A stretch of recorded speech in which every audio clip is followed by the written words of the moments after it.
سنا ہوگا اور اس لیے نام سنا ہوگا کہ آپ نعرہ بھی لگاتے ہیں مسلک اعلیٰ حضرت نہیں چھوڑیں گے، دامن اعلیٰ حضرت نہیں چھوڑیں گے، مسلک اعلیٰ حضرت زندہ باد۔ آؤ اسی اعلیٰ حضرت کے بیٹے جن کا نام مصطفیٰ رضا خان ہے، آؤ ان سے پوچھا جائے اے مفتی اعظم ہند آپ یہ بتائیے کہ عورتوں کو نعت شریف پڑھنا کیسا ہے؟ آپ میری بات کو ذہن کھول کر کے سماعت کیجیے گا اور اپنے گھروں کو سدھارنے کی کوشش کیجیے گا۔ مفتی اعظم ہند سے پوچھا گیا حضور عورتوں کو نعت شریف پڑھنا کیسے ہے، کیسا ہے؟ جہاں آپ نے نعت شریف سنا ہے تو نعت شریف اس لیے زبیر صاحب پڑھ رہے ہیں کہ اس میں ثواب ملے گا، نعت شریف پڑھیں گے تو ہم کو ثواب ملے گا۔ ہو سکتا ہے اسی نعت شریف پڑھنے کے صدقے میں محشر کے میدان میں میں بخشا جاؤں اور میرا بیڑا پار ہو جائے، اسی لیے نعت شریف یہ پڑھتے ہیں، یہی نیت ہوا کرتی ہے، لوگوں کو بھی فائدہ ہو جائے گا، مجھ کو بھی فائدہ ہو جائے گا۔ تو نعت شریف پڑھنے سے ثواب ہے، لیکن عورتوں کو نعت شریف پڑھنا کیسا ہے؟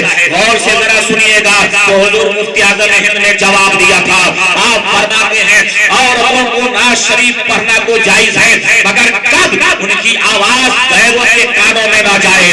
اتنی آہستہ نعت شریف گھر کے کونے میں جا کر کے پڑھیں کہ ان کی آواز غیر محرم تک نہ جائے۔ اے لوگوں یہ غیر محرم کون ہے؟ کہا اسی گھر میں اس کا چچیرا بھائی رہتا ہے، وہ بھی غیر محرم ہے، پھپھیرا بھائی رہتا ہے، وہ بھی غیر محرم ہے، میرا بھائی رہتا ہے، وہ بھی غیر محرم ہے۔ لوگوں جن سے نکاح جائز ہے ایسے لوگ غیر محرم ہوا کرتے ہیں اور غیر محرموں تک عورتوں کی آواز نہیں جانی چاہیے۔ آپ فرماتے ہیں کہ نعت شریف اگر اتنی آہستہ دھیمی آواز سے پڑھ رہی ہے کہ اس کی آواز غیر مردوں کے کانوں میں نہیں جا رہی ہے تو نعت شریف پڑھنا اس کے لیے ثواب ہے، مگر اگر اس کی آواز غیر مرد اور غیر محرم کے کانوں میں جا رہی ہے تو نعت شریف پڑھنا اس کے لیے جائز نہیں ہے۔ یہ لوگوں مجھے کہنے دے دیا جائے جب نعت شریف پڑھنا جائز نہیں ہے تو مائک میں گیت گانا کب جائز ہو جائے گا؟ اس لیے گیت کو منع کیا جائے۔ آج کے اس پرفتن دور میں جب ہم کہتے ہیں تو لوگ کہتے ہیں عورتیں نہیں مانتی ہیں۔ میں آپ سے پوچھنا چاہتا ہوں عورتیں نہیں مانے گی؟ کہاں نہیں مانتی ہے تو آپ مرد کیسے ہو؟ کیا آپ مرد نہیں ہو؟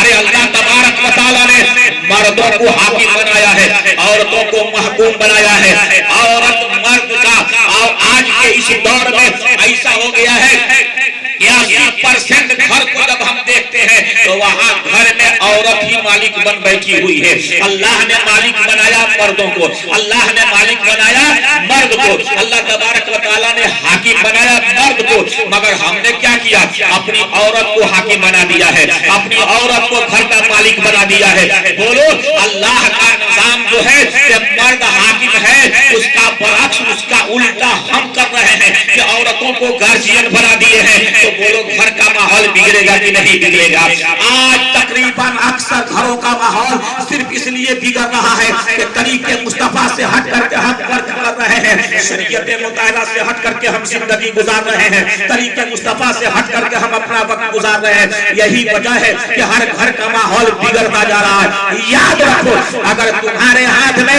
تمہاری عورتیں نہیں ہیں تو تم مرد کس کام کے ہو؟ آؤ اللہ تبارک و تعالیٰ نے فرمایا ہے مرد حاکم ہے عورت محکوم ہے، اس لیے مرد حکم چلائے گا، عورت اس پر عمل کرے گی۔ کیا ان عورتوں کو خبر نہیں ہے؟